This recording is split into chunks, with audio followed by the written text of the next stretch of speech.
Are you part of a nonprofit organization, a youth group looking to raise cash for your cause? Stay tuned at the end of this video to learn how you can bring the action and excitement of the Millennium Wrestling Federation to your town live, featuring the superstars and legends of yesterday, today, and tomorrow.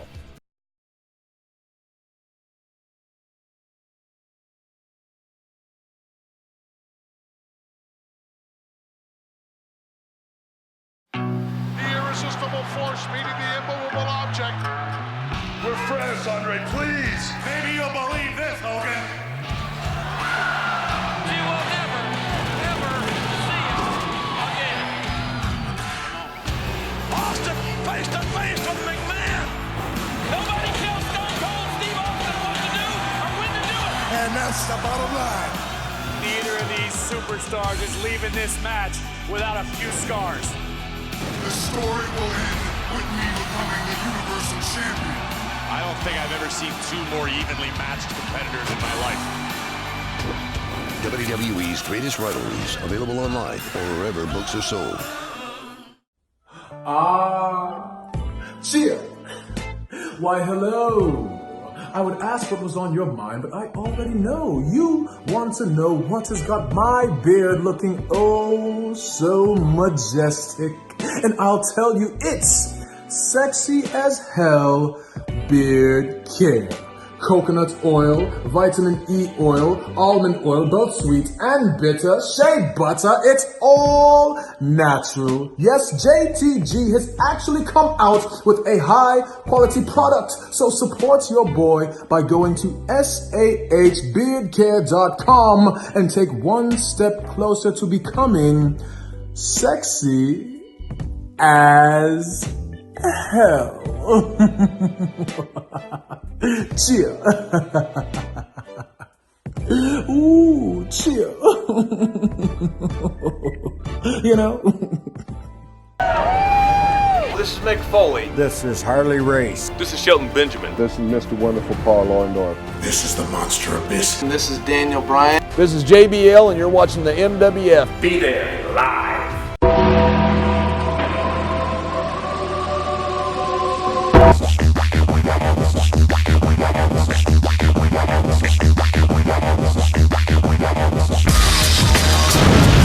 Wrestling fans around the corner, around the world, I'm Dan Marotti along with... I'm Mr. USA WWE 2006 Hall of Famer, Tony Mr. USA Atlas. And as they've called you here at the studio, the guy in the middle. Matt Degnan, but I guess I'm now the guy in the middle. The guy, not the kid in the middle. Not the kid, the guy in the middle. A man that is well-versed in the world of sports, podcasting, wrestling podcasting. I don't know, Tony, if he's a man that maybe that sleazebag John Cena Sr. is sent here to replace me. Am I like Jim Ross? Are they going to try and push me out the door now? Are they going to put me out to slaughter, bring me over to the vets and put me to sleep like I'm an old dog? Dad, you have made your mark, brother. Can't nobody replace you. John Cena Sr. has wanted me out for a long time. No. Nobody can replace you. You in like Flint. You are Boston wrestling, period. All right, Tony, the fans have wanted to know where the heck we've been lately. The content has been kind of slow to come out. We've had a lot going on pretty much since WrestleMania time. We've been busy traveling, and you've run into some issues. I don't know if you want to touch upon that kind of slowed things down, too. Well, you know, sometimes in life, the unexpected happens. You know, you have plans to do certain things. You may want to plan a trip, then your car breaks down. You may want to plan another trip, and then your wife get pregnant. You may plan another trip, or you go to the hospital for a regular checkup and find out that you got something more serious wrong with you than what you thought. Life is full of surprises, and the best way to do when you run into turmoil and you run into bad things, you have to be strong. That way the internal strength comes into a person, and you have to keep your faith that things will improve, things will get better. And never lose faith in yourself, your country, or your God, and you can pull through anything. I'm pulling through a very tragic thing with my wife right now, having a stroke. But I strongly believe that she's going to come through, and we're going to be happy together and live our life out the way we had planned. We had all the plans in the world, things to do this summer, but now I'm spending all my days in the hospital with my wife. Can you tell the fans at home that care what the prognosis is? Well, she had a stroke, so people that have strokes, Everybody is different. One person could come out of it in 3 or 4 months. Another person could come out take a little bit longer, and another person may not come out at all. I talked to SD's wife when SD had a stroke, and he only 3 days after he had a stroke, he passed away. So some people never recover for it, and then some people look like they're going to get well, and then they can have a reversal.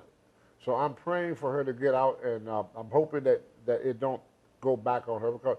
We're all up in age now. We're in our 70s now. So when you're in your 70s and stuff happens to you, it's a lot harder on a 70-some-year-old body than it is on a 17-year-old body. It's hard to come back from something like that at an advanced age. But no matter what, she saved my life. If it wasn't for her, I'd been long gone 30 years ago. So for 30 years, this woman been by my side. She supported me in everything I did. She's my life. I had 3 women in my whole life to ever love me or care anything about me, just 3. My grandmother, my mother, and my wife, Monica Nick White. Is the only 3 women that I have ever met in my life that really give a red ass about me. Well, we care about you here, I hope you know. Yeah, but I can't lay you. Well, no. If you shave the beard, maybe. No, you'd have to talk to Laney about that. Yeah. But anyway. Put some curls in your hair. The fans have wanted more great content, Tony and Matt. I tell you, what do we have this summer coming up? More great episodes with you. We're involving you not only in the Millennium Wrestling Federation mix, but the world of our Wrestling Insiders talk shows. We've got Demolition Axe, Bill Eadie coming this summer. We've got Demolition Smash, Barry Dasso coming this summer. It's going to be a great time. We were going to have Dutch Mantell. Unfortunately, he was hospitalized the same week that Monica had her stroke up in Maine. Yeah. We need the fan support. Monica.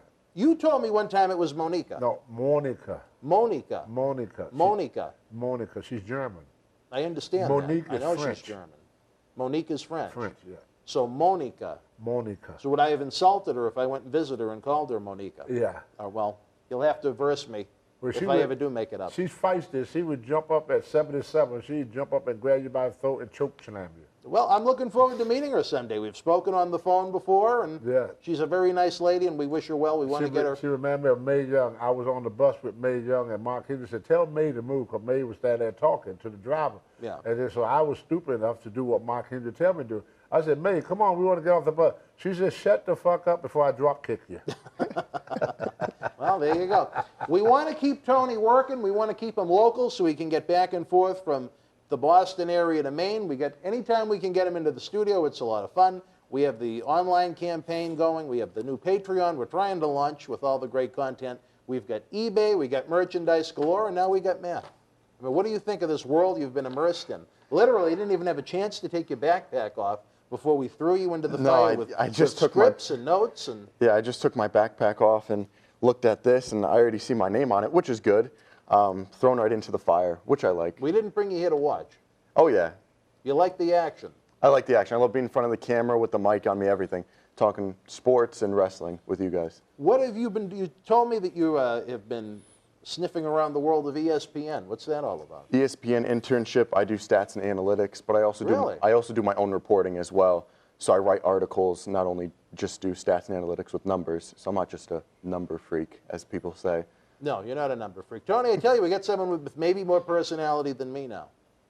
Yeah, he's all excited over there. Calm down, kid. You got so much energy on this kid here. Well, hopefully I don't wind up like the deer going to slaughter, so to speak. You know how Johnny works. You notice him in that he's probably getting the summer piece put on, so it's a little cooler on the top of the head. What is your prediction for Super Bowl this year? Super Bowl, I have to go with my Chargers, and then on the NFC side, probably the Bears. I like the Bears' defense. You're not for the Patriots? No, I think they're going to step back this year. I know you guys are Patriots fans, but... here's the thing. I don't know why we're even talking about this, but if people don't appreciate what has gone on the past 18 years now, right, you cannot expect that to last forever. I know there are some of these fair-weather Boston fans that thinks Boston is the elite and everything, and Boston is going to win every championship. You mean they're not? That's not how it goes. That's not reality. That is fantasy land. So, you know what? There's going to be a time when the Patriots regress. Hopefully it won't be for too long. But you think this is going to be the year it happens? I think it's this year. I know people were saying it last year and the year before. They've been saying it for a couple of years, but I think this is truly the year. Do you think they at least get the division?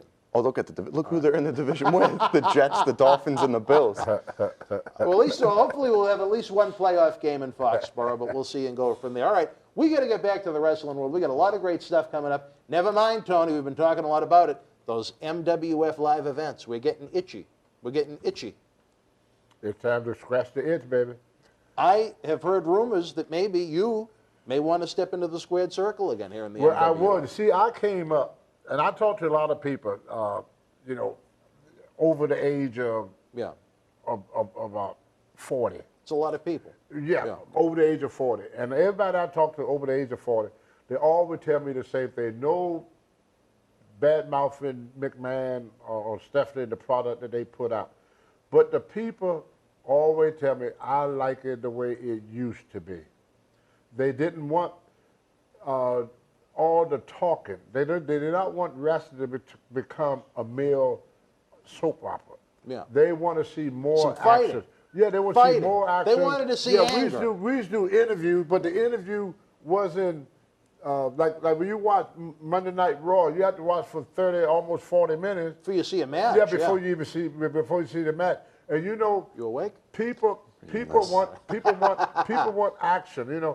All this drama and talking. A lot of drama, and every time everybody come to the ring. When in my day, the only person, if Ric Flair was on the card, they would tell you nobody touched the mic but Ric Flair. That's why Ric Flair interview was so important. Nobody was able to use that mic. Now everybody come down, they got to get on the mic. It's more like the Johnny Carson show. It's coming more and more like the Johnny Carson show. People want to see more matches, more action. That's why WrestleMania is so big, because they're taking away that damn microphone. Right. They're already 7.5 hours long. They don't need microphones. Yeah. So if people love WrestleMania because they're going to see a lot of great matches, one right after the other. But when you watch the product, and then they get a good match on, and you're really into this match, then a commercial pop up, and then you got to look over in this little corner to see the match still going on. And some of the best moves of the match happen during the time the show. I think that's actually an innovative way to have the commercials. People aren't going to change the channel if you can still see the wrestling and you still get the advertisement out. Yeah, but believe me, there's enough freaking advertising. When I was in school, we took a little course on television. When you were in school, there was a course on television. Yes, and part of the course was drama class. And what they showed us, we got the advertisement, and you put all the commercials together in a 30-minute program. You only saw, if you was lucky, 15 to 20. So every 30-minute program that you see on TV, like the Jefferson and all them, the Roseanne and all them things you see. Now, would you have let Roseanne walk on you?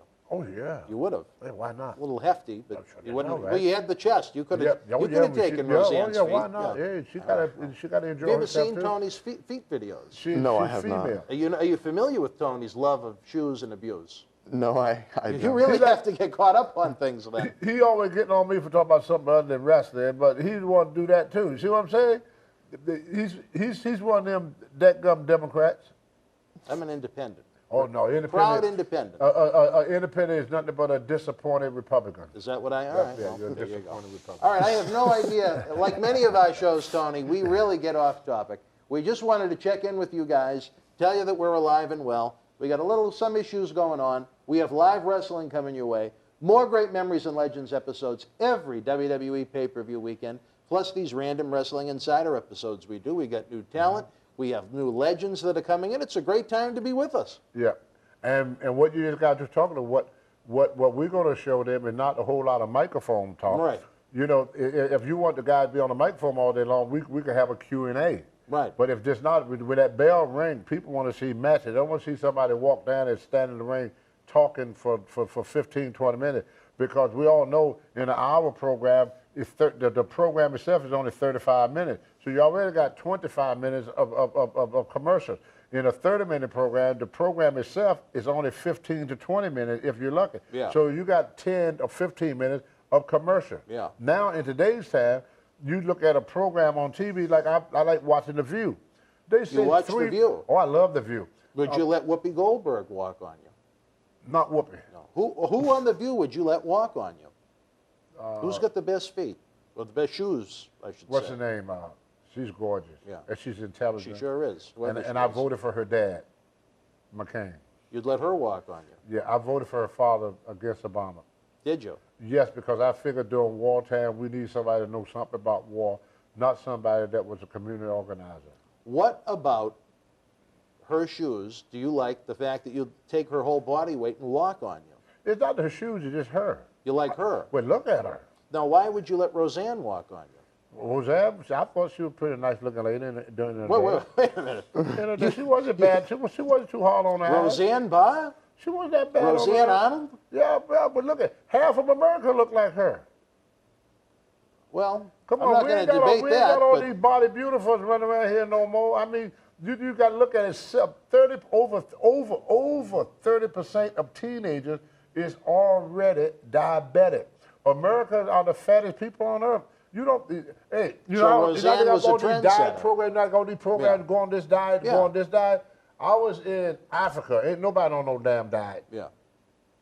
I've been to Europe. There's no fat people in Europe. All right, sounds good. If you want to find the fattest people on earth, I hope come to America, baby. Yeah, come see the slobs here in the United States. I want to be politically correct, because fat is not being politically correct. It's kind of insulting. Obese. Or overweight. People. Okay. We all overweight.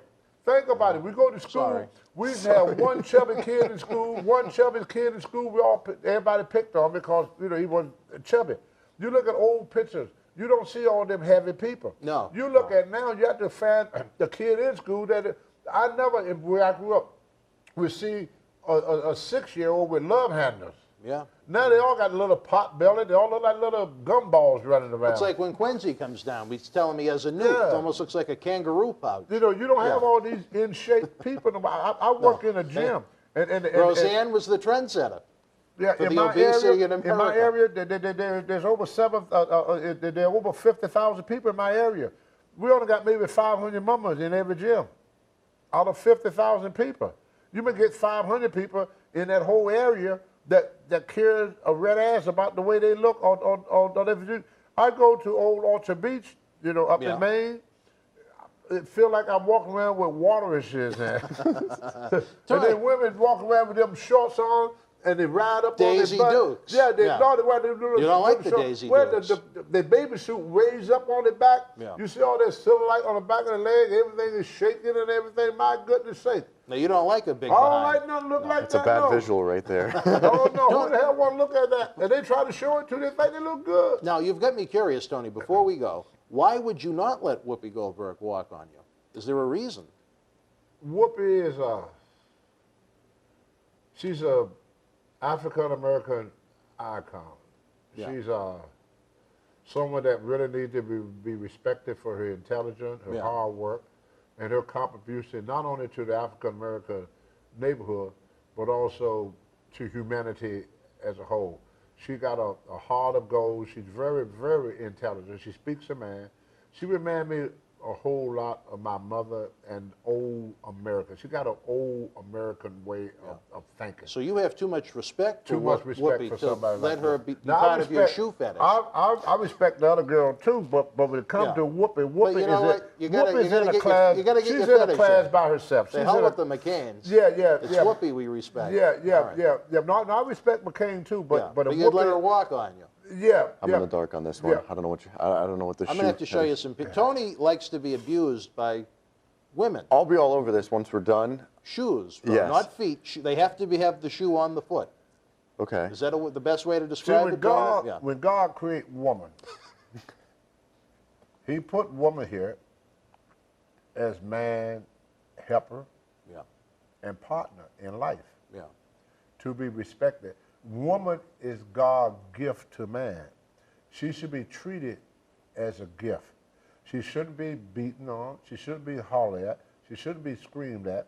She should not be physically or emotionally or mentally abused in any type of way. A woman is the goddess of life. Without women, there's no life. Yeah. Without woman, there's no man. Man would never be, the whole society rests on women. And speaking of women, next year, every woman in America here we go. is going to celebrate the 100th anniversary with the right to vote. We live in a country that is over 400 years old, but for 300 years in this country, not in Germany, not in Iraq, but for 300 years in this country, women did not share the same freedom as males did. Yeah. And a lady came along by the name of Susie B. Anthony, who gave women the right to vote in 1920. Would you have let Susan B. Anthony walk on? Yes. Now, why? Well, Have you seen Susan's shoes? Yes. Really? Yes. What, old pictures, you mean? I've seen old pictures. All right. Well, I'm not familiar with how she looks. She's from upstate New York. All right. She was a New York girl. Yeah. And then I remember during the 60s, women went on the march again. And then Maine, the state that I live in, is 100. It has absolutely nothing to do with the professional wrestling. This is beautiful. But not to do my foot thing.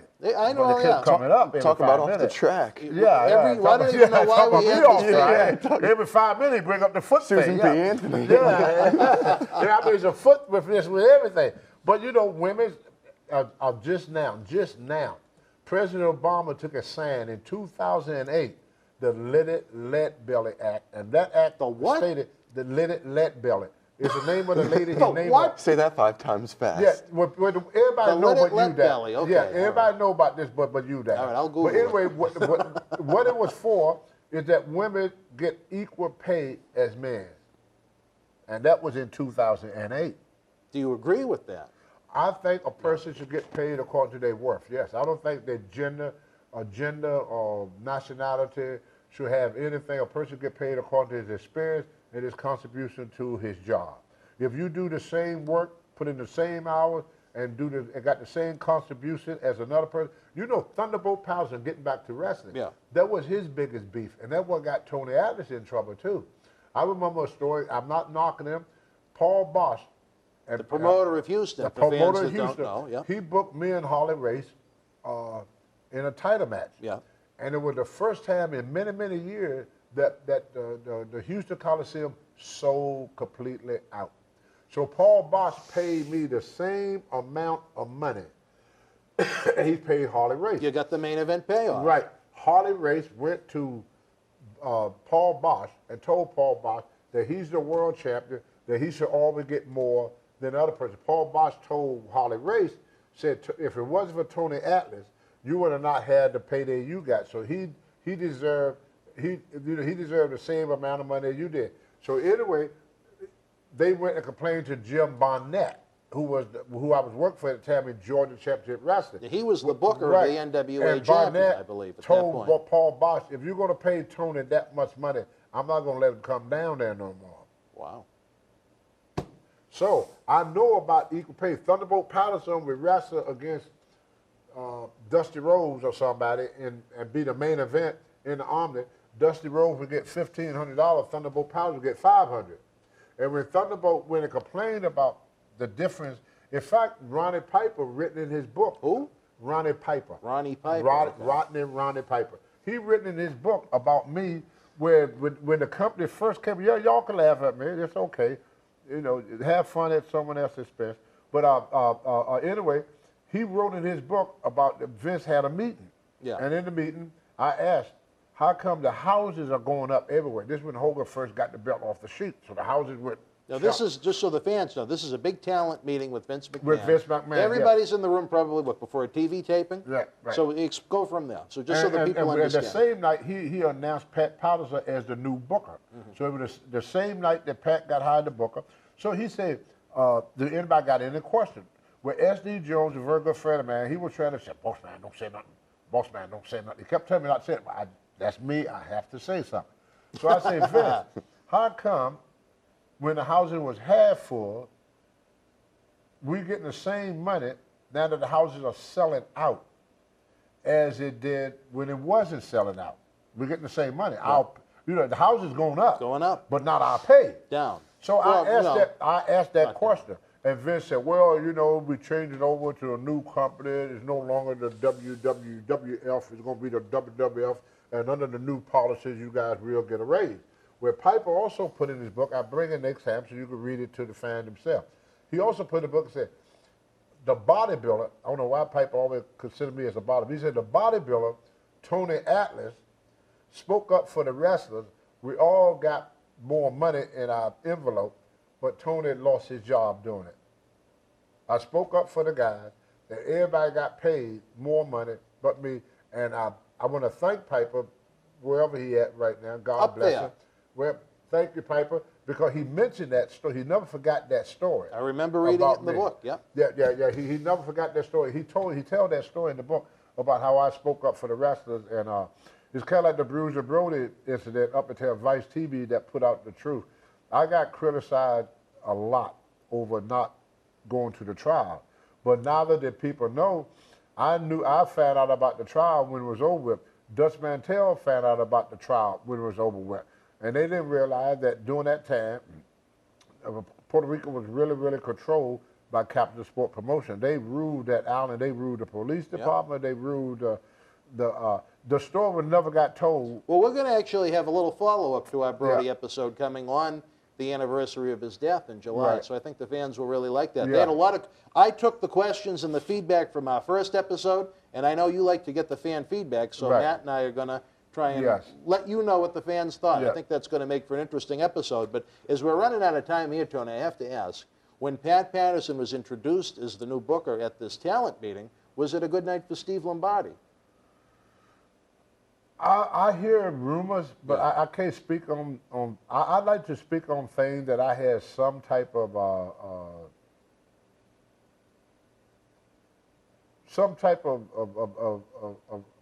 being involved in some type of way. You were not involved with that. That might be for the best. No type. That might be for the best. I always tell people that in wrestling, and probably it still is, it ain't changed. You have what you call cliques. Yeah. You have that cliques. Was not your clique. If you're not in that clique, you don't know what's going on with that group, and they would kayfabe you when you come around. And with me, during that time, I was pretty much the only person that hung out with me in the whole time I've been with the WWF or WWE in my day was Rene Goulet. You were friends with Rene? Yeah, well, I knew Goulet was one of my trainers. Oh, okay. Because I first met when he was Sergeant Jacques. Down there, him and he had a partner that later on in Georgia. Yeah, but later his partner became Ivan Koloff's partner, Smirnoff. Alexis Smirnoff. Yeah, but he was another person before that. They wore the French hat. Yeah. They were like French. He went from being a Frenchman to a Russian. Yeah. I can't remember Gerard Duval. Used to say Mike the Gerard Duval. You have to ask Robert Purcell about that. Yeah, and then they wore the French hat that had the thing back in the back. Where Goulet was around with one of the guys that ran the help championship, they didn't have wrestling schools there. So what they would do, they would stretch you for about 6 weeks. Yeah. So what they would do when they broke into wrestling old day, they bring you down to the Y or something, and they have a mat. Yeah. No ring, just a mat on a concrete floor. And then they would just pick you up and slam you, and just beat the crap out of you. Then they would bring in what they call shooters. Now, a shooter is a person that was even like a Iron Sheik or Kurt Angle.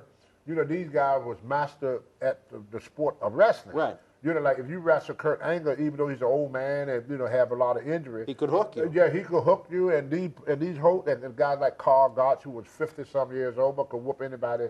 Cosgrove Vaziri. Yeah, Cosgrove, who called the Iron Sheik, and Bob Backlund. These guys what we call hookers or bone breakers, and they would put you in the matches with them to learn the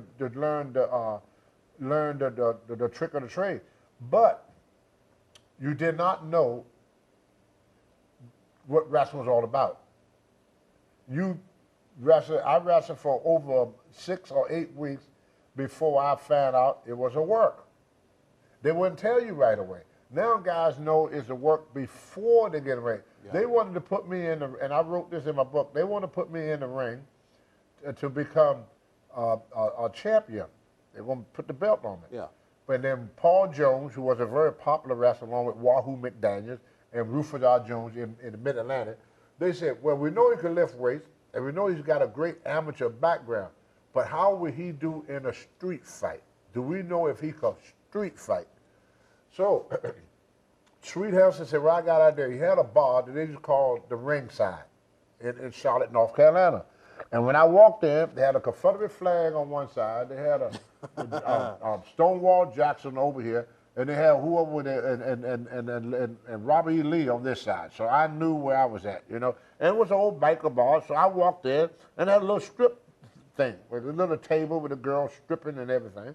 Most horrible looking white girl I've ever seen in my life, you know, skimpy looking. You wouldn't let them walk. Oh, she looked like scabs on a cattail. All right. But anyway, she came over and she sat down on my lap and everything. And the public got to excuse my expression. I know I'm going to get a lot of feedback for this, but I figure because I'm black, I can say that. So she said, "Nigga, keep your hand to yourself," and slapped me. I go, "What? I don't touch you. Like I'm fucking want to touch you. You got a disease or something." So there was two guys playing pool. One guy laid his pool stick down, grabbed a pool ball off the table, held in his hand. So I'm watching the two guys come from the table, walking toward me. One had a pool stick, one had a pool ball in his hand. Some guy came from the bar, came up behind me and just sucker punched me. I mean, he hit me right in my freaking ear. I hear little bells and stuff. So I, scared to death, I get up and I'm starting swinging. I'm fighting, swinging, throwing people against the wall, everything. Finally, I see the door, I make it through the door. Sweet Hamster was standing there with his arms folded. He go, "Hey, that's pretty good, kid." Then he walked around and gave all three people money. He paid them to jump me to see if I could fight. You passed the test. Well, they used to have what they call hazing. Yeah.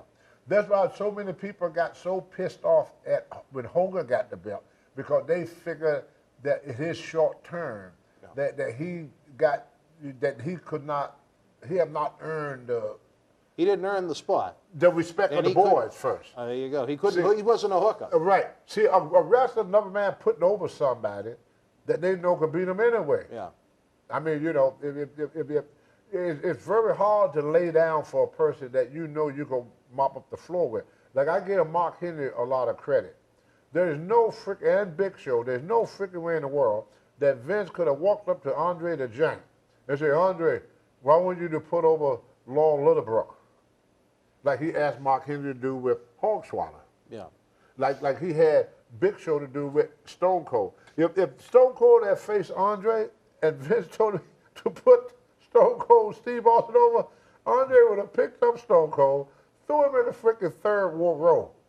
Hogan was scared to death. You could talk to him yourself because you figure Andre was going to change his mind about passing the torch. Yeah, WrestleMania 3. Yeah. It happened a lot of times. It happened with me. Vince would tell me to lose to somebody. I tell people, go look at the match yourself with me, Savage, Orndorff, all these guys. I beat the crap out of them. And then I lay down. You get your stuff. Right, but I let the people know this guy can't not. You're not some jobber. Yeah, this guy cannot beat me in real life. That's what kept SD and Jones alive. People that were not, SD was a very strong, big, thick Island boy. SD could bench press 450 pounds. Even though he was a jobber and enhancement talent at the end, he had credibility. Because he had credibility. He would not. You're right. He would not lay down for you. Right. You watch his matches. SD always won the fight, but lost the war. Yeah. There you go. Yeah, That's one way to put it. It's almost like what this episode's turned into, a war. And that's I have no idea what we're even going to label this episode, Tony. It's going so off the rails. But I'm hearing the music. Dressing room, baby. We're getting the cue to take it home. Matt, anything to add? I don't even know what you could add because I don't even know what this episode is about. We're happy to have you with us. It's like football, right? All sports are the same. Yeah, a lot of stuff going around. But a lot of the stuff I wasn't alive for, so that's why I don't have much input on it. Yeah. Only being 19 years old, most of my thoughts and reactions are for today's talent and stuff like that. But, you know, being friends with Mario Mancini, I've learned some stuff from him and some background, but most of this stuff I don't know. Well, yeah, which is interesting. So I'm more of just a sponge right now, listening to all this stuff and soaking it in instead of, you know, asking you a bunch of questions. You know a lot more you do know you think you know, kid, because most of your football, most of the guys that wrestle did play football or some other sport first. Randy Savage played baseball. Black Jack Mulligan football, Walter McDaniel football, most been in the military, so they had an extensive sports. And so when you're in a dressing room, still hearing that music, Tony, the wrap up. Yeah, when you're in a dressing room with a bunch of guys from the Charger, the atmosphere in that dressing room is pretty much the same atmosphere is on that field. Like if I'm a running back and you're a running back, you're not my best friend. Because there's they only got room. They only got room for one. There you go. There's only one person getting the ball. There's only one person getting that ball. So your competition, the more so is the other running back, more so than the other team. And that's how wrestling is. The only thing different between wrestling, you're on a team. Yeah. So you only have one spot to one person or two people to move out of that spot to get that spot. Where in wrestling, you could be anywhere. And then wrestlers could not be friends. They're what you call business associates. Because they are individual companies. They're not a team. But the similarity between football and wrestling and baseball and all sports is pretty much the same. If you're the quarterback, how many people would love the quarterback? Do you think that quarterback sitting on that Patriot bench would love for Brady to break a leg or something or trip? Well, that's how Brady got in. Because of Bledsoe, right? With Bledsoe, if Drew Bledsoe had never got hurt, Brady would never got a chance. Not on that team, for sure. No, he probably got on another team would end up with him. No, but Bledsoe was the institution. He was the institution. And no matter if he win, lose, or draw, Bledsoe was the guy they're going to go to every time. And was nobody going to walk on that field but Drew Bledsoe. As long as he could play, and Brady got caught a break with a Patriot in New England, and the fans caught a break when Bledsoe got hurt. Now, the only way they're going to get Brady off that field, he got to get hurt. Because he wants to play till he's 45, he said. That's why they traded Jimmy Garoppolo. That's right. Well, we could talk about that on our football episode. Unitas went to what, 40? Was he? I don't know. That was way before my time. Oh, come on now. If it's way before your time, then it's way before my time. All right, Tony, the music is playing. We got to go. For the Hall of Famer, Mr. USA, Tony Atlas, for my good friend here, the prodigy, the man that I think is going to replace me at some point. That's kind of sad. Matt, is Degnan? Is that what it is? Yes. All right, a lot of people botch it, but I'm not going to botch it. Don't worry. Until we speak again, folks, you and yours, be well. I'm Dan Marotti. And I'm John Cena Sr. Let us tell you how the action and excitement of the Millennium Wrestling Federation can help raise cash for your nonprofit cause. Experience the action and excitement of the Millennium Wrestling Federation live in your city, throughout New England, the tri-state area, down through the Carolinas, out to our friends in the Midwest and beyond. If your nonprofit organization is looking for an interactive, turnkey experience while putting enough fun into fundraising, you've met the perfect tag team partner to work with every step of the way. The MWF offers a variety of packages for groups of almost any size, from our live events at the Boston Garden, the Kowloon Entertainment Dining Complex, and the legendary Suffolk Downs, to high school gyms and function halls. We've presented live events everywhere and anywhere. Since 2001, the MWF's mission has been simple: keep the kids off the streets. Under the leadership of President David Reese, we bring the superstars of yesterday, today, and tomorrow to your town. Not for a wrestling show, but an event that features action-packed in-ring wrestling, autograph, pose photo opportunities, Q&A sessions, and so much more. It's the best of sports and entertainment. The week of your event, we can add on to the endeavor with anti-bullying campaigns, library meet and greet reads, youth sport concussion seminars, and more. Our live events are fit for fans of any age from 5 to 95. This fall is part of our new Kids Club program. We offer live event experiences exclusively for the youngest of fans. On the flip side, we can produce a tailor-made event for fans of an older demographic as well. We work with you every step of the way to get the word out to fans near and far on our local television offerings and to over 50,000 fans and growing on our social media platforms. Your success is our success. If your group has had enough of candy bar and wrapping paper sales and has the energy to team with our passionate fan base, bringing the NWF experience to your community is the answer to put smiles on faces while raising cash for your cause. Contact us today to get the ball rolling for your custom-made event that you'll want to bring back year after year to your community. Don't just take it from us. Here are the folks we've teamed up with in the past.